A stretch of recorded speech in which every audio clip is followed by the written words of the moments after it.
Iftar in Arabic means breakfast. Again, iftar. You might also hear ftur or futur. This also means breakfast, and you're going to hear this a lot during the month of Ramadan because this is the main meal that Muslims have after a full day of fasting.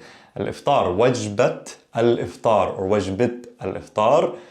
Slightly different pronunciation, MSA versus dialect. Check out the pre-mini course if you're new to Arabic, you'll know the difference.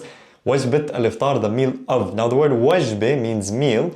On its own, wajba or wajbe, we don't pronounce the T at the end. However, when there's some sort of possession here, the meal of breakfast, wajbat or wajbat al-iftar, we pronounce the T, the meal of breakfast. Common question asked people, شو عاملين على الإفطار? What are you preparing? What are you making? What are you making for breakfast or the meal of breaking the fast? شو عاملين على الإفطار? What are you making for iftar?